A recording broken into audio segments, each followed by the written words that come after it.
அன்பான தேவனுடைய பிள்ளைகளே, கர்த்தர் உங்களை ஆசீர்வதிப்பார். இம்மாத வாக்குத்தத்த வசனம் வாசிக்க நம்ம கேட்க போறோம். ரோமர் 16:20. சமாதானத்தின் தேவன் சீக்கிரமாய் சாத்தானை உங்கள் கால்களின் கீழே நசுக்கி போடுவார். நம்முடைய கர்த்தராகி இயேசு கிறிஸ்துவின் கிருபை உங்களுடனே கூட இருப்பதாக. ஆமென். பாத்தீங்களா, தேவன் சமாதானமா அந்த காரியத்தை செய்யறார். நமக்குள்ளே இருந்து சமாதானமா அந்த பிசாசை என்ன செய்யறாரு? மிதித்து போடுறார். அத சமாதானத்தின் தேவன் ஒரு காரியத்தை செய்யும் போது நமக்கு சமாதானம் கொடுக்கிறார். அது பிசாசுடைய போராட்டமா இருந்தாலும் சரி, மாம்சத்தின் போராட்டமா இருந்தாலும் சரி, எந்த போராட்டமா இருந்தாலும் அதை எதிர்க்கக்கூடிய, அதை விரட்டக்கூடிய, அதை நசுக்கக்கூடிய, அப்புறப்படுத்தக்கூடிய வல்லமைய கர்த்தர் நமக்கு தருகிறார். சாதாரண பிள்ளைகள் இல்ல நம்ம. அவர் வல்லமையே நாளே நம்மளை நிரப்பி அவர் என்ன செய்வார்? அந்த சாத்தான நம்ம காலுக்கிலே, உங்க காலுக்கிலே, என் காலுக்கிலே, உங்க காலுக்கிலே மிதித்து போடுவார். உங்க குடும்பத்துல இருக்கிற ஒவ்வொரு நபரும் அப்படித்தான் இருப்பாங்க. அதுக்கு காரணம் என்னன்னா, நம்ம தான் ஜெபிக்கணும். கர்த்தர் சொல்லிட்டார், நான் என்ன செய்வேன்? உன் காலின் கீழே வைத்தே நசுக்குவேன், உங்கள் காலின் கீழே வச்சே நசுக்குவேன்னு சொல்லிட்டார். அப்ப இப்ப நசுக்கக்கூடிய வல்லமையை நம்ம பெற்றுக்கொள்ள போகிறோம். தேவன் சொல்லியிருக்கிறார், நான் உனக்கு ஜெயத்தை தருவேன்னு சொல்லியிருக்கிறார். அந்த ஜெயம் எப்படி கிடைக்குமா? இயேசு கிறிஸ்துவின் இரத்தத்தினாலே கழுவப்பட்டு, பரிசுத்தாவினால் நிரப்பப்பட்டு, ஜெப ஆவினால் நிரப்பப்பட்டு, அந்த சமாதானத்தை நமக்கு கொடுத்து, நம்ம இருதயத்தில் இருக்கிற பாரங்கள், கவலைகளை கர்த்தர் பிடுங்கி எரிஞ்சு, ஒரு மன ஆவியை கொடுத்து நம்மளை ஜெபிக்க வச்சு ஒரு பிசாச மிதிக்கிறவர்களாய் மாற்றுவார். நீங்க மனசுல என்ன நினைக்கீங்க? இப்போ நம்ம எங்க பிசாசை விரட்ட போறோம்? நம்ம எங்க மிதிக்க போறோம்? யாரோ ஒருத்தர் ஜெபம் பண்ணுவாங்க, நம்ம சந்தோஷமா இருப்போம். அப்படி அல்ல, கர்த்தர் உங்களை கொண்டே அந்த காரியத்தை செய்வார். உங்க குடும்பத்தை ஆற்றி அழைக்கிற, உங்களை சமாதானமா இருக்க விடாம, உங்களை போராட்டத்துக்கு நடுவுல, மன சஞ்சலத்தின் நடுவுல உங்களை நடத்துகிற அந்த அசுத்த ஆவிய இப்ப கர்த்தர் உங்களை விட்டு எடுத்து போட போறார். இப்ப உங்களை விட்டு, உங்க குடும்பத்தை விட்டு எடுத்து போட போகிறார். ஏனென்றால் நீங்கள் சமாதானத்தோட அந்த காரியத்தை செய்ய போகிறீங்க. அப்ப என்ன கேட்கணும்? ஜெபத்துல அமரும் போது, ஆண்டவரே எனக்கு சமாதானத்தை தாரும், ஒரு மனதை தாரும். நான் இன்னைக்கு என்ன செய்ய போறேன்? உங்க ரத்தத்தினால கழுவப்பட்டு அந்த பிசாச மிதிக்கிற வல்லமையை பெற்று நான் இன்னைக்கு மிதிச்சுட்டு தான் அந்த ஜெபத்தை விட்டு எந்திக்கணும் அப்படின்னு நீங்க நினைச்சு ஜெபம் பண்ண உட்கார்ந்தா, அந்த மாதம் முழுதும், இந்த மாதம் முழுதும் எப்படி இருப்பீங்க? சமாதானத்தின் பிள்ளையாவே இருப்பீங்க. பிசாசை நசிக்கினவர்களாகவே இருப்பீர்கள். பிசாசை ஜெயித்தவர்களாகவே இருப்பீர்கள். நீங்க தொடுகிற காரியம், நீங்க கேட்கிற காரியம் ஜெயம் ஜெயம் ஜெயமாய் பெற்று மற்றவர்களுக்கு சாட்சி சொல்லுகிற பிள்ளைகளாக நீங்க இருப்பீங்க. அப்படித்தான் ஆண்டவர் சொல்லியிருக்கிறார். பாருங்க, இயேசுவின் ரத்தத்தினால கழுவப்பட்ட பிறகு, பரிசுத்தாவி பெற்ற பிறகு உங்களால என்ன செய்ய முடியாது? ஒரு காரியத்துல நீங்க இறங்கும் போது சமாதானமா இறங்கக்கூடிய பிள்ளைகளாய் மாறுவீங்க. ஏன்னா உங்க மனசை சஞ்சலப்படுத்தி, துக்கப்படுத்தி, வேதனைப்படுத்தி இந்த மாதம் முழுவதும் பிசாசுடைய பிளான் அவங்கள துக்கத்தாவே வச்சிருக்கணும் அப்படின்னு சொல்லி வச்சிருப்பான். ஆனா இங்க தேவன் சொல்லுகிறார், நான் என்ன செய்வேன்? உனக்கு சமாதானத்தினால நிரப்பி அந்த சத்துருவை, உனக்கு விரோதமா இருக்கிற சத்துரு, உன்னை அழகழிக்கிற சத்துருவை நான் என்ன செய்வேன்? உன் காலின் கீழேயே நசுக்கி போடுவேன்னு சொல்லி இன்னைக்கு இந்த முதல் வாரத்திலே, முதல் நாளிலே உங்களுக்கு கொடுத்திருக்கிறார் இந்த வார்த்தையை. இந்த மாசத்துல நீ பிசாச என்ன செய்வ? உனக்கு விரோதமா இருக்கிற அந்த பிசாச, உன்னை ஜெபிக்க விடாம வச்சிருக்கிற அந்த பிசாச, உன்னை சாட்சி சொல்ல விடாம சபையில உன்னை குறுக பண்ணி வச்சிருக்கிற அந்த பிசாச நான் என்ன செய்வேன்? உனக்குள்ள இருந்து அந்த சத்துருவை மிதிச்சு போடுவேன்னு சொல்றாரு. நசுக்கி போடுவேன்னு சொல்லுவார். நசிக்கினா என்ன? அட்ரஸே இருக்காது. அந்த பிசாசு அந்த பூமியில என்ன செய்ய முடியாது? நடமாடவே முடியாது. நரகத்துல இருந்து புறப்பட்டு வருவான் பாருங்க. ஒவ்வொரு நாளும் புறப்பட்டு வருவான். எப்படி புறப்பட்டு வருவான்? அவனுக்கு ஒரு திட்டம் கொடுக்கப்படும். எப்படின்னா, இந்த மாசம் 1ஆம் தேதி அவங்க என்ன செய்யணும்? கவலையோட அந்த நாளை பார்க்கணும். நீ என்ன செய்யணும்? அதை செஞ்சுட்டு வரணும்னு அவன் தலைவன் சொல்லியிருப்பான். நம்ம ஆண்டவர் உங்க வீட்டை தேடி உங்ககிட்ட சொல்றாரு, நீ என்ன செய்ய? சமாதானமா இரு, நான் சமாதானத்தின் தேவன், உனக்குள்ள இருந்து அந்த சத்துருவை நசுக்கி போடுறேன். அப்ப இந்த மாசம் எப்படி மாசம்? வெற்றியின் மாசம், ஜெயத்தின் மாசம், அற்புதத்தின் மாசம், அதிசயத்தின் மாசம், சாட்சி சொல்ல வைக்கிற மாசம். இந்த மாசத்திலே நீங்க உங்க சபையில போய் சாட்சி சொல்லணும். அதுதான் இந்த 1ஆம் தேதிங்கிற வாக்குத்தத்த வசனம். நீங்க நானே பிசாச மிதிச்சேன், நானே விரட்டினேன், நானே அவனை வெக்கப்படுத்தினேன், நான் எல்லா காரியத்திலையும் ஜெயமா இருந்தேன், எனக்குரிய காரியங்கள் அனைத்தும் என் குடும்பத்துல ஜெயமாவே இருந்தது. நாங்க குடும்பமா சமாதானமா இருந்தோம், சந்தோஷமா இருந்தோம், மனமகிழ்ச்சியா இருந்தோம், நல்லா ஜெபிச்சோம், பைபிள் வாசித்தோம். நாங்க என்ன செஞ்சோம், எடுக்கிற காரியமெல்லாம் ஜெயமா முடிச்சோம் அப்படின்னு நீங்க சாட்சி சொன்னா, சபைக்கு வருகிற ஒவ்வொருத்தரும் அது எப்படிமா நீ அப்படி செஞ்சேன்னு கேட்டா நீங்க என்ன சொல்லுவீங்க? பிசாசை மிதிக்கிறதுக்கு இயேசுவின் ரத்தத்தை முதலாவது ஊத்தி கழுவினேன். என் மேல கழுவுன, என் குடும்பத்தார் மேல கழுவுன. உடனே பரிசுத்த ஆவியானவர் வந்துட்டார். வந்ததுனால என்ன நடந்தது? பிசாசை மிதிக்கிறவர்களாய் மாறினோம். அந்த வரத்தோட இறங்கி வந்தார். பரிசுத்த ஆவி பெறணும். அதே நிமித்தம் பிசாசை மிதிக்கிற வரத்தோட. அது யாருக்கு கிடைக்கும்? சமாதானத்தோட ஒரு மனதோட இருக்கிறவங்களுக்கு அது என்ன செய்யும்? கிடைக்கும். அதனாலதான் நீங்க என்ன செய்யணும்? நான் சமாதானத்தோட என்ன செய்யறேன் இருக்கணும். அப்ப நம்ம எப்படி இருக்கணும் சொல்லுங்க? ஒவ்வொரு நாளும் எப்படி இருக்கணும்? சமாதானமா இருக்கணும். பிசாசு பாப்பான், இன்னைக்கு வெக்கப்படுத்திடுவோம், இந்த மாசத்துல இவ்வளவு அழுக வச்சிருவோம், இவ வீட்டுல காசு இல்லாம வச்சிருவோம், இவ வீட்டுல என்ன செய்வோம்? கடனை உருவாக்குவோம், விளைவினத்தை உருவாக்குவோம், இல்ல மனக்குழப்பத்தை உண்டாக்குவோம், இல்ல சண்டையை உண்டாக்குவோம். 24 மணி நேரம் அவனுடைய திட்டம் அதுதான். பாத்துக்கோங்க.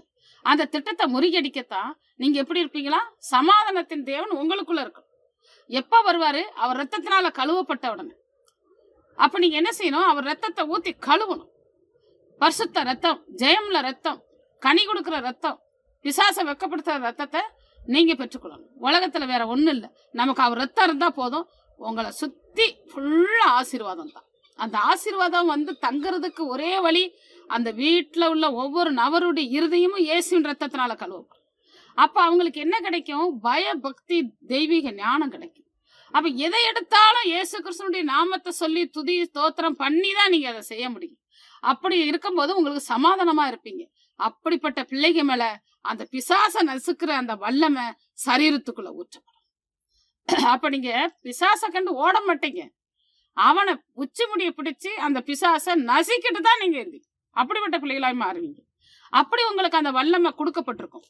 நம்ம ஆண்டவர் எதுக்கு உலகத்துக்கு ரத்த சிந்த வந்தாருன்னா, நம்ம பிசாசை வந்து ரத்தத்தினால என்ன செஞ்சோம்? ஜெயிச்சோம். அந்த நம்ம ரத்தத்தை ஒவ்வொரு பிள்ளைக்குள்ளேயும் ஊத்தி அவங்களையே இந்த பிசாசை நசுக்க வைக்கணும். அவர் வந்து ஸ்பெஷல் வல்லமையை பிடிங்கிட்டார். அவர் கொடுத்த வல்லமைய, அவர் ரத்தத்தை, கடைசி சொட்டு ரத்தத்தை ஊத்தி அந்த அவனுக்குள்ள இருந்த முழு வல்லமையும் அவரு பிடிங்கிட்டார். இப்ப சக்கை தான் இருக்கு. பிசாசு எப்படிப்பட்டவன்? சக்கை, உயிர் இல்லாதவன், உணர்வு இல்லாதவன். அவனுக்கு எந்த வல்லமையும் இப்ப கிடையாது. ஆனா என்ன செய்யறான்? விஷ பாம்பை பார்த்தீங்கன்னா என்ன செய்யும்? அந்த பாம்பு வந்து விஷம் இருக்காது, ஆனா படம் எடுக்கும். படத்தை பார்த்து என்ன செய்வாங்க? சுத்தி இருக்கிறவங்க பயப்படுவாங்க. அந்த விஷம் இல்லாத பாம்பை ஆட விட்டோம்னா சுத்தி இருக்கிறவங்க பாம்பு ஆடுதுன்னு பயப்படுவாங்க. அப்படித்தான் அவன் இருக்கான். அவனை நீங்க கண்டு என்ன செய்யறீங்க? ஓடுறீங்க. அந்த பயம் இல்லாம இருக்கிறதுக்கு தான் சமாதானத்தை தேவன் சீக்கிரமா வந்து உனக்குள்ள இருந்து அந்த சத்துருவை உனக்குள்ளேயே நசுக்கி போடுறேம்மா, நீ கவலைப்படாதீங்க அப்படின்னு சொல்லி சொல்றாரு. நம்ம ஆண்டவர் அப்படி சொல்றாரு. அவன் விஷம் இருந்தா நம்மளை நசுக்க விடுவாரா? அவர் நசிக்கிறவார் இல்லையா? அதனாலதான் அவர் ரத்தத்தை ஊத்தும் பொழுது, அந்த கல்வாரியில தொங்கும் போது கடைசி சொட்டு ரத்தத்தை ஊத்தி அவனுடைய வல்லமையை ஆண்டவர் பறிச்சிட்டார். அதை நீங்க மனசுல வச்சுக்கிடணும். பிசாசு தான் அந்த வேலையை செய்யறான்னு சொல்லக்கூடாது. பிசாசுடைய வல்லமை எங்க அப்பா புடுங்கிட்டாரு, அந்த சக்கையை கூட மிதிக்கக்கூடிய வல்லமை எனக்கு ஆண்டவர் கொடுத்திருக்காரு. அதனால ஜெபத்துல என்ன செஞ்சாத மிதிச்சேன். அந்த சக்கையை கூட என்ன செஞ்சா கொண்டு போய் அக்கினியில போட்டு சுடுறதுக்கு எனக்கு கிருபை செஞ்சாரு அப்படின்னு நீங்க சாட்சி சொல்லணும். அப்படிப்பட்ட வல்லமை. அதே மாதிரி இயேசுவின் ரத்தம் ஊத்தும் பொழுது மாம்சத்துல இருப்போம் பாத்தீங்களா? பரிசுத்த ஆவியானவருடைய வல்லமை, உணர்வுள்ள அந்த வல்லமை இல்லாம மாம்சத்துல இருப்போம் இல்லையா? அதுக்கு இயேசுவின் ரத்தத்தை ஊத்தி ஜெபிச்சாச்சுன்னா நம்ம வீட்டுல பிள்ளைங்க எல்லாம் கோதுமை மணியா மாறி, அந்த பிள்ளைகளுக்கு என்ன கிடைக்கும்? அவருடைய ரத்தத்தை ஊத்தி நம்ம கண்ணீர் வடிச்சு நம்ம ஜெபிக்கும் போது அவங்களுக்கு அந்த வல்லமை கிடைக்கும், அந்த வரங்கள் கிடைக்கும். நம்ம பிள்ளைங்க எப்படி இருப்பாங்க? குடும்பத்துல ஒவ்வொருத்தரும் ஜெபிக்காதவங்க எல்லாம் ஜெபம் பண்ண ஆரம்பிச்சிருவாங்க, பைபிள் வாசிக்க ஆரம்பிச்சிருவாங்க. அவங்களும் அந்த பிசாசை மிதிக்கிறவர்களா மாறிடுவாங்க. அவங்கள மாற்றக்கூடியது என்னது? நம்ம சொந்த வார்த்தையினால, அரட்டுனால, அடினால, மல்லுக்கட்டுனால கிடையாது. இயேசுவின் ரத்தத்தை ஊத்தி ஊத்தி ஒரு நாளைக்கு எத்தனை மணி நேரம் ஜெபிச்சாலும் பாக்கியவான்கள். குடும்பத்துல பிரச்சனை இருக்கா? இயேசுவின் ரத்தத்தை ஊத்தி ஜெபம் பண்ணுங்க. அழுகாதீங்க, துக்கமா இருக்காதீங்க, செடுன்னு இருக்காதீங்க. சிரிச்ச முகமா இருந்து, நம்ம அப்பா சமாதானத்தின் தேவன்ல, அவர் நமக்குள்ள சமாதானத்தோட இருக்கிறார். அப்ப நம்ம என்ன செய்யணும்? நேரம் கிடைக்கும் போது இயேசுவின் ரத்தத்தை ஊத்தி ஜெபிக்கணும். இந்த மாதம் முழுவதும் உங்களுக்கு எப்படி இருக்கும்? சமாதானமாவே இருக்கும். பிசாச ஜெயிச்சவங்களாவே இருப்பீங்க, அவனை மிதிச்சவங்களாவே இருப்பீங்க. அவனை நசுக்குனவங்களாவே இருப்பீங்க, அவனை வெக்கப்படுத்துறவங்களாவே இருப்பீங்க. அப்படிப்பட்ட பிள்ளைங்களை பத்தி பரலோகம் என்ன செய்யும்? சந்தோஷப்படும். எப்படி சந்தோஷப்படும்?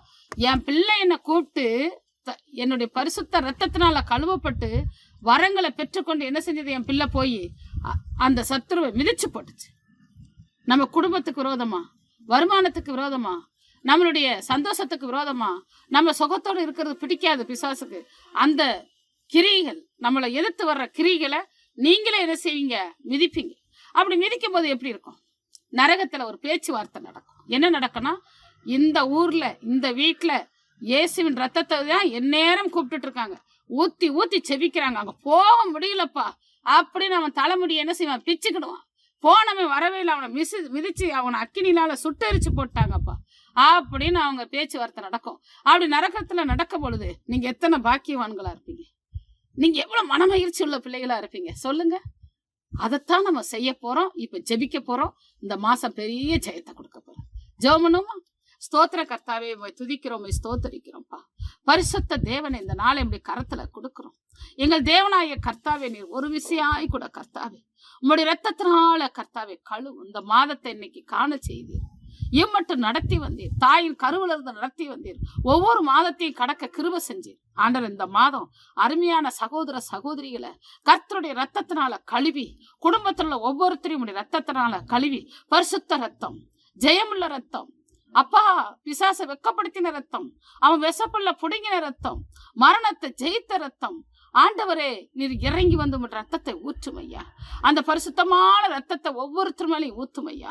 ஆண்டவரே, உச்சான் தலையிலிருந்து உள்ளா கால் வரைக்கும் உங்களுடைய ரத்தத்தை ஊத்தி கழுவுங்கப்பா. உங்க ரத்தத்தை ஊத்தி கழுவுங்கப்பா. இயேசு கிறிஸ்துவினுடைய ரத்தம் சரீரத்துல ஒவ்வொரு அபயத்திலையும் ஊத்துங்கப்பா, நரம்பு மண்டலத்துல ஊத்துங்கப்பா. உங்க பரிசுத்த ரத்தம் எங்க ரத்தத்தோடு கலக்கட்டும் ஆண்டவரே. அருமையான சகோதர சகோதரியுடைய ரத்தத்தோட கலக்கட்டும் ஐயா. ஒவ்வொருத்தர் மேலே பரிசுத்த ஆவியை ஊற்றும் ஐயா. அன்ற இந்த நாளில் கொடுத்த வாக்குத்தத்தத்தின்படி, ரோமர் 16:20 படி, இதோ சமாதானத்தின் தேவன் சீக்கிரமா வந்து நான் உங்கள் காலின் கீழே நசிக்கப்படுவேன்னு சொன்னீங்களா ஆண்டவரே. அந்த வல்லமை சரீரத்துக்குள்ள ஊற்றுங்கப்பா. இந்த குடும்பத்துக்கு விரோதமாய், இந்த செய்தியை பார்க்கிற ஒவ்வொரு குடும்பத்துக்கு விரோதமாய் இருக்கிற சத்துருக்களை இன்னைக்கு நசிக்க போடும் ஆண்டவர். ஆசீர்வதி, பெரிய காரியத்தை செய்யும், ஜெயத்தையே தாரும். இயேசு கிறிஸ்து நாமத்தில் கேட்கிற நல்ல பிதாவே.